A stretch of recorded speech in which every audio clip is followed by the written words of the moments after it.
shipping tips and tricks.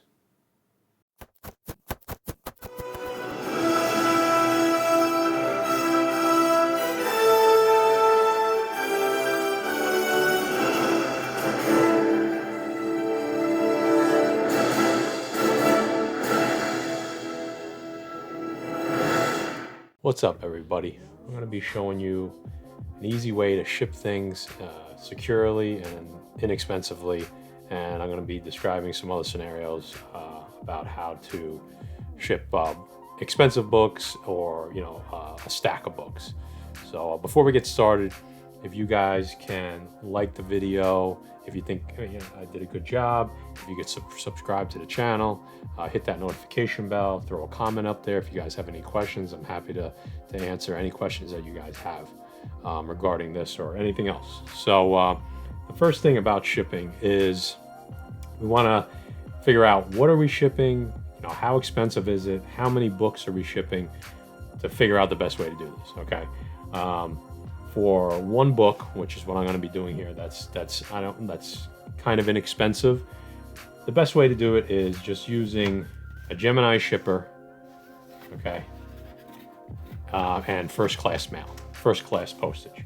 And the reason for that is these Gemini shippers come in just around 12 inches, maybe just a little over, and that will allow you to qualify for that first-class postage, plus the weight. The weight of that shipper with the comic and at least one piece of cardboard, that's going to take you in around 11 or 12 ounces depending on the book. And you want to be, I think you have to be below 13 ounces or right around 13 ounces to be able to get that first class shipping right around $5 or $6. And so it's a good way to ship books that are $20, $30, $50, $100, $150. I'm comfortable shipping a book of that value in first class. You never want to ship media mail. It's just, you're not really supposed to with comics anyway. It takes much longer and it's just not a good practice. So guys, let's try to stay away from that. Okay, so we got some supplies here, and just a quick note on supplies. You always want to save things that you get from other packages that you receive. So this piece of cardboard I saved from another shipment. This shippers you can keep and reuse in some circumstances if they're in good enough shape. Bubble wrap you definitely want to save and reuse, because number one, it helps you save a little money, and number two, hey, we're recycling, good for the environment, right? So we're going to just be shipping out one book, like I said earlier. So the first thing we want to do is make sure our comic is bag and boarded, obviously, and we want to make sure we have a piece of cardboard that's sized properly for the book. We don't want it too small, we don't want it too big, because it needs to fit inside the shipper also. So you want a little border around the whole book, and you want to have that book face down on this cardboard. Okay. Next thing we're going to be doing is utilizing our painter's tape. All right, and if you ship books, this is definitely your friend. Okay, and we want to make the tape have pull tabs. All right. If you guys have ever got a book in the mail, you know that sometimes you could struggle with the tape. And sellers out there on eBay, Instagram, the best thing is for your buyer, please give them that pull tab. It makes taking the tape off the book much, much easier and safer, so that the book remains undamaged.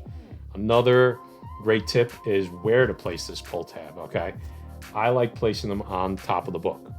This way, when you're taking the tape off, you're pulling away from the book and down into the backing board, as opposed to pulling it up, where the book could get bent when you're pulling it up.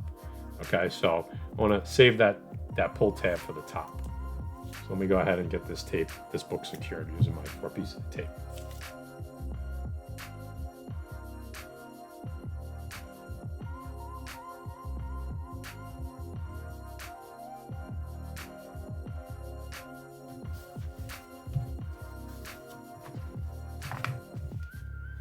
Okay, so you're probably looking at this piece of tape. Why is it so much longer? Well, you definitely want to get past the flap.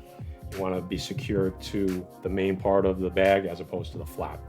So now you got your 4 pull tabs. This book is securely attached to this extra piece of support, which, just like I said earlier, a piece of cardboard. Some guys like putting X's on the tabs. This way it kind of draws your eye to it when you open the package. I don't think it's really necessary, but to each their own. So we have our Gemini shipper, okay? And these have different settings, okay? So you could fit, I think, up to 10 books in here, depending on the books, obviously. You don't want to jam these in too much. You can see it has these perforated edges, right? And you can adjust it based on the height of the book, and same thing on the side here, okay? So this is just one book, so we want to make sure it's set down to the lowest setting, right? Which would be that perforation. And we want to just get the book in there. I like having the backing board on the bottom, the extra cardboard on the bottom, but everybody has their own way of doing it. I feel like this way you have, I feel like it has enough cardboard on the top and it could use it on the bottom, so that's the way I do it. And you want to just get this in there nice and secure. It's nice and snug. We don't want it moving around, so get these flaps really as close as you can. And then we want to just secure it with another piece of, I have this wide painter's tape, and I have a pull tab on there, even though you really don't need it. I have it on there anyway, because this isn't really against the book, so it's not the end of the world if you don't have a pull tab here, but why not? We put it on.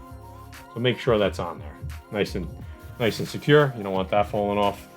Okay, so now that we have it all closed up, you want to make sure that that book is in there nice and tight, right? You want to make sure these folds are all squared up, and you shake it, and you don't want to hear movement. If that book's moving around in there, you did something wrong. You want to open it back up and figure out what you could do to make sure that that book's not moving around. Maybe you need a bigger piece of cardboard. You could definitely, it's going to be on a case-by-case basis. So from here, I just like to run a piece of tape across there, some of the shipping tape, okay, inexpensive. Run a piece across here, and then you put a little piece here and a little piece here, and that'll save you from this being, this being able to happen. You don't want that, so I just do a little extra there. And like I said, you want to bring this to your post office. You have your return address, your mailing address, and you want to bring it into the post office and tell them, hey, I want to ship this first class. They're going to weigh it. They're going to make sure it's, not, around 13 ounces. They give you a little bit of leeway.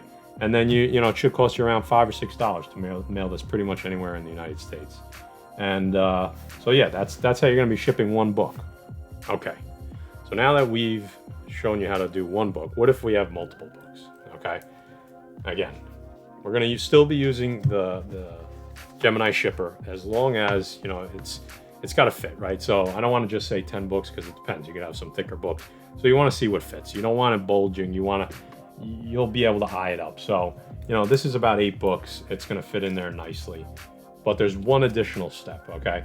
And the step is going to be throwing it into some type of bag to really secure them together to make a really solid brick. I've seen some guys use saran wrap. I've done that before.